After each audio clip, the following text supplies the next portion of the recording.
El contenido proporcionado en este podcast tiene fines informativos y educativos únicamente. CAP Medical presenta.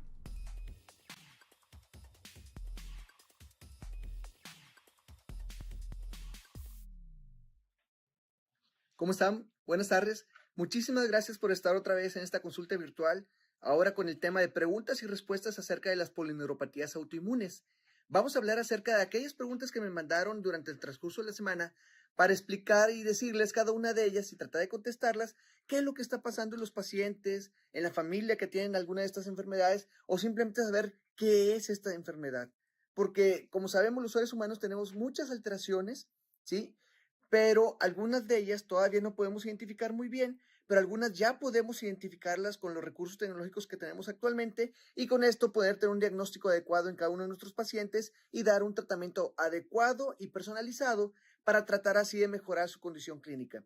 Entonces, primero que todo, la pregunta es, nuevamente, ¿qué es la polineuropatías autoinmunes? Bueno, nosotros tenemos, como todo, les había explicado anteriormente con gusto, que tenemos nervios periféricos. Los nervios periféricos es como un cable. Por dentro aquí va un cobre y por fuera va un plástico que nos va a aislar este cobre para que no haga contacto con otros cables y también para que tenga una muy rápida forma de transmisión de la electricidad.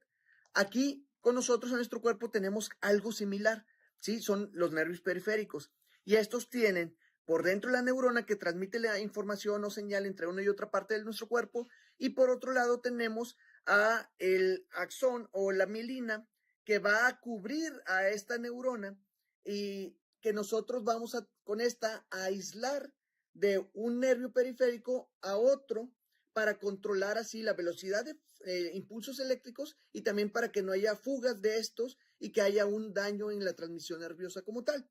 Bueno, este axón, que es la parte de la neurona, o la mielina, que es la célula que la cubre, como si fuera el plástico de un cable, se pueden dañar.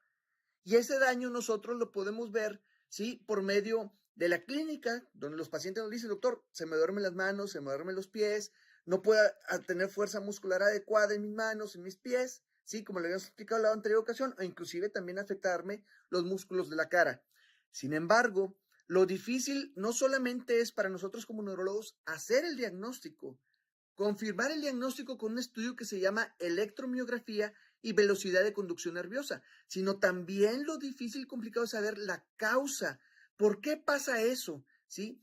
Nosotros normalmente tenemos como causas más comunes a la diabetes mellitus. La diabetes mellitus es una alteración en nuestro cuerpo que no agarra la cantidad adecuada de glucosa y con eso el nervio periférico que se tiene que mantener saludable para tener una condición adecuada para mandar los impulsos nerviosos, en este caso es difícil que lo pueda hacer si está con daño porque no tiene la cantidad de glucosa necesaria y no mantiene el cable adecuado para mandar la transmisión nerviosa. Sin embargo, aunque la diabetes mellitus es la causa más común en el mundo y en nuestro México por mucho es la causa más común, en otras partes o en otras causas de nuestro cuerpo que puede causar enfermedades, una de ellas es cuando nuestro cuerpo se equivoca y empieza a atacarse solo. Me preguntan, dejen leer las preguntas. Doctor, si mi mamá tiene una polineuropatía, pero no es diabética, ¿qué puede ser? Bueno, como explicamos, la diabetes mellitus es la causa más común. Sin embargo, hay otras causas que pueden causar polineuropatías. Hay polineuropatías y las dividimos en dos grandes grupos, inflamatorias y no inflamatorias. ¿Cómo sabemos si son inflamatorias? Bueno, nosotros podemos establecer si son inflamatorias si en el momento de que nosotros hacemos los estudios vemos datos de inflamación, ya sea que tengan estudios bioquímicos en sangre que nos digan que tenga inflamación secundaria, entre ellas PCR, que es proteína C reactiva, o velocidad de sedimentación globular, o sabiendo la posible causa si el paciente tiene alguna morbilidad asociada, como en pacientes que tienen lupus eritematoso sistémico, artritis reumatoide, enfermedades reumatológicas o algunas enfermedades infecciosas. Entonces, con eso podemos saber si el paciente tiene datos de inflamación en ese momento. Y hay otras que son no inflamatorias, donde no hay datos de inflamación en su cuerpo y que estas pueden ser metabólicas o pueden ser por procesos de daño en el propio nervio de tipo congénito que se nacieron con este problema. En el tipo de las neuropatías autoinmunes, este es un proceso inflamatorio donde nuestro cuerpo ataca al propio cuerpo pensando que no es propio. Acuérdense que nosotros habíamos comentado que tenemos en nuestras células, ¿sí?, que van a defendernos a nuestro propio cuerpo, unas antenitas que se llaman CD. Esas CD o Cluster of Differentiation es como unas pequeñas antenas que hacen match junto con unos antígenos de histocompatibilidad mayor en cada una de las células y llegan, por ejemplo, a mi cerebro y dicen, ese cerebro es suyo, no lo va a atacar al ojo, ese ojo es suyo, no lo va a atacar, porque hacen match. O sea, pegan exactamente en la otra célula y al contacto con la otra célula dicen, esta célula es mía, no la voy a atacar. Si viene un microbio, lo toca, lo siente, con estas células tratan de congeniar para hacer comunicación entre ellas y dicen, este no es mío, y lo ataca. Entonces las células están programadas para decir que es lo propio de lo extraño. Y si llega una célula, ¿sí?, que aunque la célula sí sea de nosotros, tengan los antimatch ahí positivos, pero al tocar entre estas no llegan a un control adecuado, entonces no hacen match. Y lo que dice el cuerpo, esta célula no es mía, voy a atacarla. Entonces, otras alteraciones que pueden ser, en lugar de diabetes mellitus como causantes, las dividimos en inflamatorias y no inflamatorias. Le pedimos una serie de estudios que se llama protocolo para neuropatía para establecer la causa. Este protocolo para neuropatía en Latinoamérica es distinto que en otros países que tienen más recursos. ¿Por qué? Porque si no tenemos los recursos necesarios para hacerle todo el panel neurológico, nos tenemos que ir a lo más común, a lo menos común, para optimizar costos. En otras partes, como aquí en Estados Unidos, es más difícil, perdón, es más sencillo el hacer esto, pero más difícil en cuanto a costos. ¿Por qué? Porque es un panel muy extenso, muy grande, que incluye también alteraciones genéticas y que es un costo importante, pueden llegar a más de 100,000 pesos el estudio. Entonces nosotros nos vamos como neurólogos en Latinoamérica a optimizar no solamente el tratamiento y el control con el paciente, el diagnóstico, sino también lo administrativo. Entonces tenemos que ver cuáles son los estudios de primera línea, por ser los más comunes, metabólicos, inflamatorios, infecciosos, postinfecciosos o inclusive paraneoplásicos. Pero si ya nosotros vemos que salen negativos, pues ya nos vamos a estudios más específicos como intoxicación por algunos metales pesados, alteraciones por medio de estudios genéticos o inclusive llegar a la biopsia nervio-periférico. Acordemos que todavía al día de hoy, aún en el mejor hospital del mundo, el 19% de los casos de neuropatías, no vamos a saber por qué es la causa, porque apenas vamos descubriendo nuevas enfermedades que ahí están, pero no las hemos nosotros dilucidado cuál es la causa de la misma, solamente nos quedamos en polineuropatías. Sin embargo, las que ya sabemos cuál, pues posiblemente pueden ser las causas, con estos protocolos vamos a llegar al posible diagnóstico. Entonces, hay otras causas que no son diabetes. La segunda causa más comunes de estas son secundarias a enfermedades de tipo reumatológicas. La tercera son las postinfecciosas. Y las cuartas son aquellas compresivas, ¿sí? Aquellas causas de neuropatías compresivas, como neuropatía del nervio mediano, como neuropatías del tarso, ¿sí?, son causas también importantes. No hablando y dejando a un lado las radiculopatías compresivas, que ese es otro tema muy distinto y que ese no es polineuropatía, sino más que todo radiculopatía por problemas en la columna. Por ejemplo, compresión que tiene la columna lumbar o cervical, porque hay desgaste en estas articulaciones, disminución de las jugadores de conjunción y, por así decirlo, pellizcan o presionan el nervio haciéndole daño. Pero eso no es una polineuropatía, esa es una radiculopatía que tiene su apartado totalmente distinto. Entonces, la polineuropatía es como tal. La diabetes siendo la primera, en este caso, tenemos que describir que no sean secundarias enfermedades reumatológicas, alteraciones de tipo metabólicas por otro lado, y pedir el panel de tipo de primera línea para llegar al diagnóstico como tal. Me preguntan, doctor, a mi mamá le fue diagnosticado con un síndrome Miller-Fisher, ¿sí? Y fue después del COVID. ¿Es esto posible o el diagnóstico era otro? El síndrome Miller-Fisher es una neuropatía autoinmune aguda, ¿sí? Acordemos que dijimos la vez pasada, el programa pasado, que las dividimos a las neuropatías en dos grandes grupos de tipo autoinmune. Agudas, cuando son menos de 3 semanas, y crónicas, cuando son más de 3 semanas. Inclusive las podemos dividir en hiperagudas si son menos de 3 días. Y en este caso, el síndrome Miller-Fisher es una variante del síndrome Guillain-Barré. El cuerpo va hacia los nervios periféricos, ya sea porque pedacitos de virus se le quedaban pegados o porque tenían alteraciones de que el cuerpo empezó a atacar a un virus, una bacteria, un hongo, y se equivocó porque se parecían mucho en conformación la superficie de estas con la superficie del nervio y también iba a atacar al nervio. Entonces era o ya sea un mimetismo molecular o una reacción cruzada. Y en este caso, en el síndrome Guillain-Barré, ocurre en las primeras 72 horas de que está en contacto con estos anticuerpos o con este ataque. Entonces es rápidamente evolutivo y progresivo, donde los pacientes sienten debilidad distal a proximal, primero los pies, luego las piernas y va ascendiendo la debilidad. Sin embargo, algunos pacientes, aparte de que empieza a aumentar esta sensibilidad y esta disminución de la fuerza muscular de distal a proximal, de los pies hacia arriba en forma ascendente, también empieza a tener problemas con los ojos, donde empiezan a tener movimientos oculares aberrantes y un ojo puede estar hacia un lado y el otro ojo puede estar hacia el otro, que se llaman alteraciones de estrabismo, o pueden tener exotropía los pacientes. Y la triada clásica de los pacientes que tienen síndrome de Miller-Fisher es oftalmoplegia, o sea, alteraciones de la movilidad de los ojos, de uno o ambos. Ataxia de la marcha, quiere decir que tiene torpeza de la marcha. Al momento de caminar, son pacientes muy inestables y que no pueden caminar correctamente. Y aparte, empiezan a tener alteraciones de los reflejos. Les hago los reflejos y tienen hiporreflexia generalizada, o sea, los reflejos están disminuidos. Entonces, esa es la triada del Miller-Fisher y es una variante del síndrome de Guillain-Barré. Como les comentaba, el síndrome de Guillain-Barré es común en la ciudad, en México como tal, al momento que tengan alteraciones, por ejemplo, post-COVID, que tuvimos ahora en esta pandemia, algunos pacientes con síndrome de Guillain-Barré post-COVID, o que también tuvimos en pacientes que tenían alteraciones al momento de tener una enfermedad por el intestino que se llama Campylobacter jejuni. Eso se encuentra mucho en pollo que no está bien refrigerado, que está mal cocido y que crece estas bacterias en forma exponencial. Al comerlas entra esta bacteria en nuestro cuerpo y nuestro cuerpo trata de matarlas, pero se parece tanto a los nervios periféricos que también ataca el nervio periférico y no permite una movilidad adecuada en los pacientes porque se dañan los nervios sensitivos y motores. Me preguntan, mi mamá fue diagnosticada con CIDP. Esta enfermedad me dicen que es muy rara. ¿Cómo saber si este criterio o estos diagnósticos están normales? Muy bien. Pues muchísimas gracias. Un saludo hasta Venezuela. Señora Mari de Venezuela. Le agradezco mucho la pregunta. Miren, la enfermedad de CIDP es una enfermedad muy rara, ¿sí? Estamos hablando que es 1 de cada 300,000 personas. O sea, sí es muy rara, pero cada vez tenemos más técnicas para hacer el diagnóstico.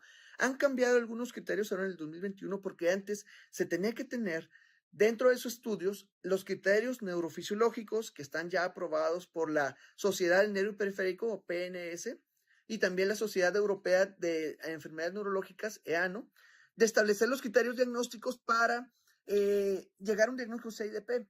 Antes también necesitabas una punción lumbar donde tenía que tener las proteínas elevadas, pero se dieron cuenta que algunos pacientes en los primeros momentos no tenían proteínas elevadas en los ataques y no, con esto quitaban el diagnóstico y el seguimiento a largo plazo veían que sí era el diagnóstico de CIDP. Entonces, ya quitaron el criterio diagnóstico y ahora con los criterios neurofisiológicos y clínicos en el paciente, porque obviamente tienen que tener criterios clínicos, o sea, no un estudio nos hace el diagnóstico, ni tampoco la clínica, tienen que tener los dos criterios al mismo tiempo, nos hace sospechar de enfermedad de CIDP. Y ahora que vamos sabiendo más acerca de esta enfermedad, también nos podemos dar cuenta que hay variantes y subtipos que son raros. Por ejemplo, ahorita estoy estudiando una paciente que trae todos los datos de una neuropatía de tipo autoinmune, ¿sí? Y que trae los criterios de CIDP, pero tiene mucho daño axonal. Y el CIDP, como su nombre lo dice, es una enfermedad de Chronic Idiopathic Polyneuropathy Desmielinizante. O sea, es una enfermedad desmielinizante. Pero si ella tiene daño axonal, ¿cómo podemos saber que ella tiene CIDP si es axonal su daño? Bueno, hay pacientes que tienen variante muy atípicas de CIDP de tipo axonal.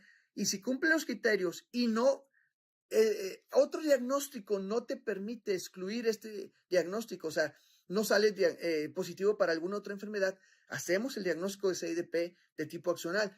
Con a veces necesitamos la biopsia de nervio para los pacientes para tener un diagnóstico adecuado. Entonces, sí, el CIDP puede tener el diagnóstico de ser de tipo axonal.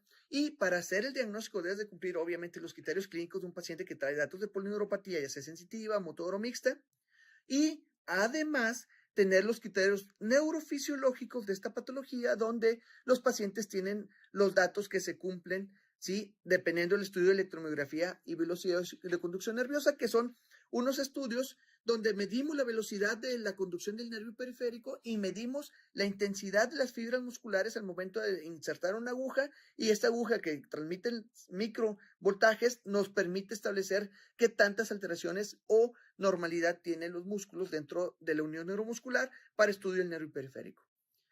Entonces sí puede haber CIDP de tipo axonal. sí podemos cumplir los criterios de CIDP solamente con los estudios neurofisiológicos y clínicos, pero hay que ser mesurados en el diagnóstico para excluir otras posibles patologías que pueden dar este tipo de daño. Por último, me preguntan también que si hay tratamiento para este tipo de neuropatías en todos los casos. Pues no, hay casos que todavía son casos genéticos. Por ejemplo, hace ya buen tiempo, hace como unos 2 años, hice un diagnóstico de un paciente que tiene unos datos de polineuropatía. Le hice los estudios neurofisiológicos, neuropatía totalmente, pero hacer todos los estudios salieron negativos, todos, y no cumplía criterios neurofisiológicos para algunas patologías en específico. Entonces le mandé a pedir un estudio genético para saber si era algo congénito, o sea, que nació con él o era algo en sus genes. Y era raro porque el paciente tiene 71 años, en ese momento 69 años, entonces pues es raro pensar en algo que haya nacido que hasta ahora se haya expresado. Le hice el estudio genético y sí, salió una variante muy rara de una enfermedad que se llama Charcot-Marie-Tooth. El Charcot-Marie-Tooth es la principal patología genética y que naces con este problema de neuropatías de tipo hereditarias. Entonces es una enfermedad que puede heredarse, ¿sí? Hay autosómicas dominantes y recesivas. Dominantes quiere decir que vas a transmitir el gen dañado, recesivas que tienes que tener los 2 genes de papá y mamá alterados y que pueden expresar la enfermedad. Y que con esto el paciente tenía un Charcot-Marie-Tooth de tipo autosómico recesivo. Rarísimo, obviamente no pudimos estudiar a sus papás, ya no viven, pero sí le dimos el diagnóstico donde tiene Charcot-Marie-Tooth, donde no hay un tratamiento como tal en específico y solamente limitarse al ejercicio físico con rehabilitación pasiva, no activa y solamente el movimiento de traslado de un lugar a otro sin hacer ejercicio importante porque puede hacer más daño. Podemos con eso controlar y que tenga una vida lo más adecuada posible sin que siga avanzando tanto la enfermedad, aunque sabiendo que es una enfermedad congénita donde nació ya con esto y este es el daño que se está establecido en el paciente como tal. ¿Qué tenía él? Debilidad en manos y pies y también alteración de la sensibilidad. Muy bien. Pensaba que ya era la última pregunta, pero no. Estaba viendo aquí que hay otra, disculpen. Muy bien. Esa me ponen que son varias preguntas recurrentes y las tuvieron que unir en una sola pregunta. Ok. Me preguntan, tengo CIDP, ¿sí? Y el tratamiento que me dieron fueron esteroides. ¿Es correcto? Otro paciente que pregunta algo similar. Tengo un familiar que tuvo una enfermedad de síndrome de Guillain-Barré y le dieron esteroides y no mejoró. ¿Por qué pasó esto? Ok, algo acerca de los esteroides. Bueno, en cuanto al tratamiento, como les comentaba, no todos los pacientes tienen tratamiento, pero aquellos que sí tienen especificado algún tratamiento, pues el tratamiento es variando dependiendo del diagnóstico. En el síndrome de Guillain-Barré se ha intentado muchísimas veces dar tratamientos con esteroides porque son más accesibles, son baratos, aunque tienen un poco más de efectos colaterales, ¿sí? Pero no. Se ha demostrado que los esteroides, tanto vía oral como inyectable, como puesto por la vena, no hay una mejoría importante en los pacientes y el tratamiento para el síndrome de Guillain-Barré es inmunoglobulinas si el paciente no tiene alteraciones de la respiración o de la deglución o inclusive en pacientes más graves hay un aparato que se llama plasmaféresis que te limpia toda la sangre y te la devuelve ya limpia sacando todas estas anticuerpos o toda esta autoinmunidad para tratar de que no se siga atacando tu cuerpo. Entonces, podemos darle tratamiento no con esteroides, sino con síndrome de Guillain-Barré, darle inmunoglobulinas o plasmaféresis para un control adecuado. Y en pacientes que tienen CIDP, como el CIDP es una polineuropatía crónica, viene esta como en oleadas, vienen recaídas, mejoría o recaídas si ya no mejora el paciente. Entonces, en esa recaída le podemos dar esteroides. En ese momento que venga la recaída, le damos esteroides al paciente. Y después, cuando ya tiene un control adecuado para mejorar la enfermedad, que no siga avanzando y tratar de congelar el avance de la misma, damos inmunoglobulinas. Sin embargo, el tratamiento agudo son con esteroides si el paciente tiene un momento agudo. Pero si tiene un diagnóstico en el paciente ha evolucionado y no tiene una recaída, el mejor tratamiento son inmunoglobulinas. Nuevamente, si no tiene alteraciones de la deglución o de la respiración, o inclusive pensar en plasmaféresis también con ellos, así para llegar con este tratamiento a un control muy adecuado de los síntomas con los pacientes y con esto tratar de que el paciente no tenga una evolución a largo plazo.